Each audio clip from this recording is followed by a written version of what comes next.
बिस्मिल्लाहिर्रहमानिर्रहीम। इय्याका नअबुदु व इय्याका नस्तईन। रब्बि इश्रह ली सदरी व यस्सिर ली अमरी वहलुल उक़दतम मिन लिसानी यफ़क़हू क़ौली। सदक़ल्लाहुल अज़ीम। अस्सलाम वालेकुम।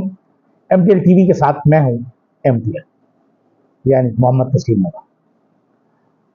आज हम अपनी बात का आगाज करेंगे साबिक वज़ीर आज़म, 3 दफ़ा के वज़ीर आज़म मियाँ मोहम्मद नवाज शरीफ के एक गुफ्तगू। ये गुफ्तगू उन्होंने की मरी में, जहां उन्होंने सेनेट और पाकिस्तान में जो पाकिस्तान मुस्लिम लीग नून की पार्लिमानी पार्टी है उनके अरकान को बुलाया था और उनसे गुफ्तगू। मियाँ मोहम्मद नवाज शरीफ ने कहा कि मैं तो मफाहिमत का आदमी, ये मज़ाहमत वाला पता नहीं कहां से आ गया बयानिया, यानी बदनाम किया जा रहा है। उसी में उन्होंने कहा कि जी जब मैं था तो अभी इमरान खान को बड़ा शौक था मेरे एसी बंद करने का, उतारने का। अब इमरान खान जेल में है, मुझे तो जरूरत ही नहीं है उनके बारे में सोचने की, वो एक नहीं 2 एसी लगवा ले। मतलब ये कि मियाँ साहब आज ये मान गए अपनी जबान से कि जब वो कैद थे, जेल में थे, तो उनके कमरे में एक अदद एसी था। उनका कमरा कैसा था, रिहाइश कैसी थी, उन्हें कैसी बैरिक दी गई थी, कैसी खोली दी गई थी, वो एक अलग कहानी है, वो तो सोशल मीडिया पर चल रही है। और उसका मवाजना किया जा रहा है मियाँ मोहम्मद नवाज शरीफ का और इमरान खान साहब। उन्होंने कहा कि इमरान खान को 2 एसी लगा के दे दी जाए, लेकिन ये सवाल किया उन्होंने कि उसका बिल कौन देगा बिजली का। इसमें 2-3 चीजें हैं।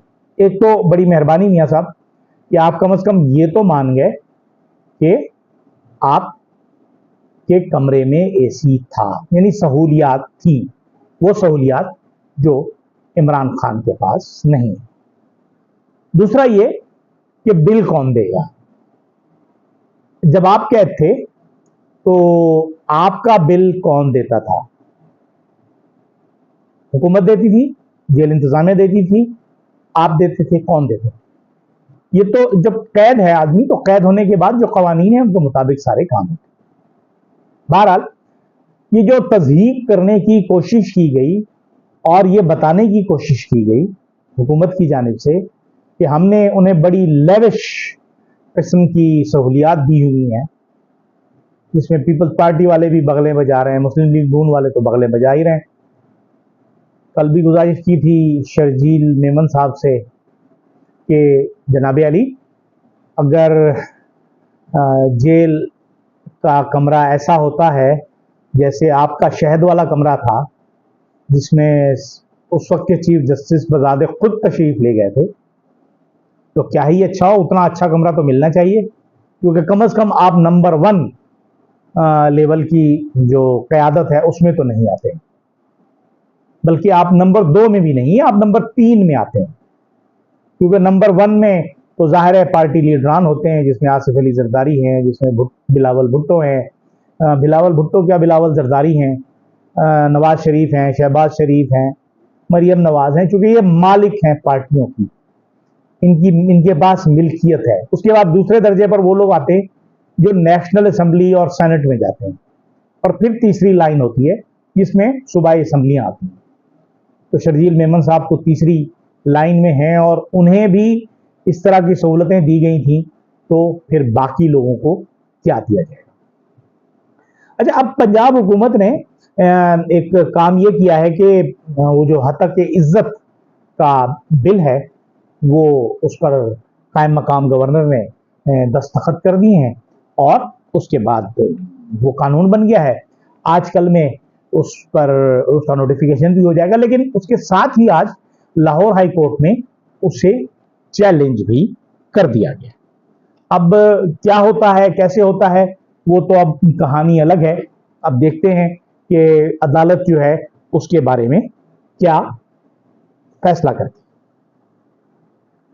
एक आज छोटी सी खबर थी, ज्यादा बड़ी तो नहीं थी, माहौलियाती कॉन्फ्रेंस जो वैसे तो एनवायरनमेंट को बेहतर बनाने के लिए की गई थी सुप्रीम कोर्ट की तरफ से, जिसमें चीफ जस्टिस साहब ने भी खिताब किया, जिसमें जस्टिस मंसूर अली शाह साहब ने भी खिताब किया।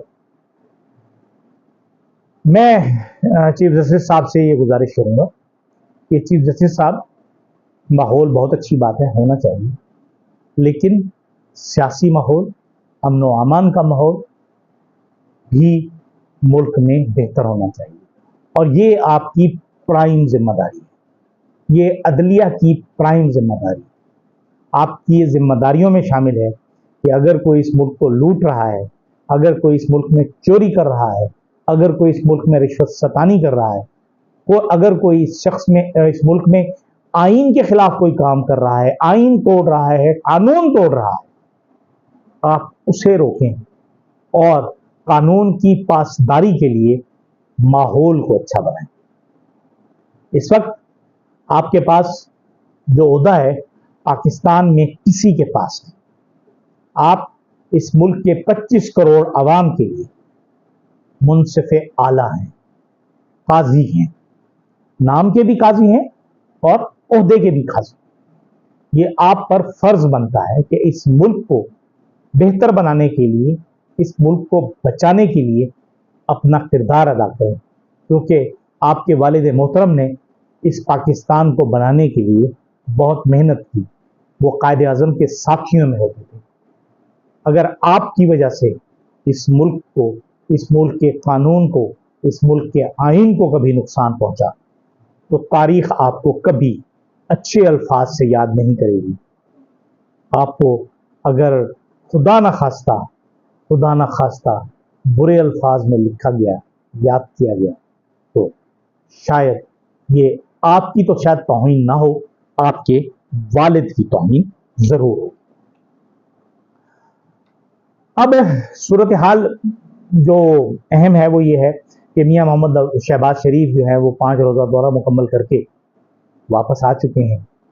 ان کا یہ دورہ کتنا کامیاب ہے، کتنا ناکام ہے، ہمارے مسلم لیگ نون والے تو اس پر ڈھول بجا رہے ہیں۔ میں سمجھتا ہوں کہ یہ پاکستان کی تاریخ میں پاکستانیوں کو دھوکہ دینے کی اعلیٰ ترین مثال۔ سی پیک کے نام پر اس ملک کو جس طرح ٹرک کی بتی کے پیچھے لگایا گیا، اور ہمارے نااہل حکمران جن کا کوئی ویژن نہیں ہے، جن میں فیصلہ کرنے کی صلاحیت نہیں ہے، یہ امریکہ کے غلام ہیں، یہ اس ملک کی ترقی نہیں دیکھ سکتے، اپنے ملک کی ترقی نہیں دیکھ سکتے، یہ ذاتی ترقی دیکھتے ہیں، صرف اور صرف ذاتی ترقی دیکھتے ہیں۔ اس کے لیے انہیں کچھ بھی کرنا پڑے، یہ ملک جائے جہنم میں، پاکستان جائے بھاڑ میں، آئین جائے آگ میں، انہیں اس سے کوئی تعلق واسطہ نہیں ہے۔ ان کا تعلق واسطہ ہے تو اس پیسے سے جو یہ قرض کی صورت میں لیتے ہیں، اس میں سے اپنا حصہ باہر بھیجتے ہیں منی لانڈر کر کے، اس کے بعد وہاں پراپرٹیز بناتے ہیں، اس کے بعد ان کے نام آتے ہیں بڑے بڑی پاناما میں، اور بڑے بڑے کیسز میں ان کا دبئی لیکس میں، پاناما لیکس میں ان کے نام آتے ہیں، ان کی جائیدادیں نکلتی ہیں، اور پھر ان کے بچے غیر ملکی بھی ہوتے ہیں۔ جو ایک بچہ پاکستان میں سیاست کر رہا ہے، جو اس قوم کو بے وقوف بنا رہا ہے، ایک بچہ ساری دولت سنبھال کر باہر بیٹھا ہے، جو یہی دیکھ رہا ہے کہ کس طرح اپنی دولت کی حفاظت کی جائے۔ یقیناً یہ لمحہ فکریہ ہے، یہ بہت مشکل وقت ہے پاکستان کے لیے اور پاکستانی قوم کے لیے، پاکستانی اداروں کے لیے، اور خصوصاً ان اداروں کے لیے جن کے اختیار میں طاقت ہے اور جن کے ہاتھ میں لاٹھی ہے۔ اگر لاٹھی والے لاٹھی چلانا شروع کر دیں اور صرف اس ملک کی کرپشن ختم کرنے کی کوشش شروع کر دیں، اس ملک سے رشوت ستانی، چور بازاری، منی لانڈرنگ ختم کرنے میں کامیاب ہو جائیں، تو ہم اپنا ملک آدھے سے زیادہ جو گنوا چکے ہیں اسے مزید ٹوٹنے سے، ڈس انٹیگریٹ ہونے سے بچا سکتے ہیں، ورنہ جو حالات ہیں وہ کوئی اتنے اچھے نظر نہیں آ رہے۔ دوسرا، آج سوات میں جو جلسہ ہوا تحریک تحفظ آئین پاکستان کے تحت، اس میں وزیر اعلیٰ کے پی کے بہت گرجے، اور جو دھمکی جس طرح انہوں نے دی، اگر خدا نہ خواستہ اس کے 10% پر بھی عمل ہو گیا تو میرے منہ میں خاک، پاکستان نہیں بچ پائے گا، کیونکہ ہم اپنی معاشی جڑیں تو کھود چکے ہیں۔ امریکہ کے غلام بن کر ہم نے اپنے مفادات کو نہیں دیکھا۔ سی پیک جو ہمارے لیے ایک نجات کا سفر تھا، اب ہمارا ٹائٹینک بنتا چلا جا رہا ہے۔ خدا کرے وہ دن جلد آئے جب ہماری ان چوروں سے جان چھوٹ سکے۔ اجازت دیجیے، اللہ حافظ۔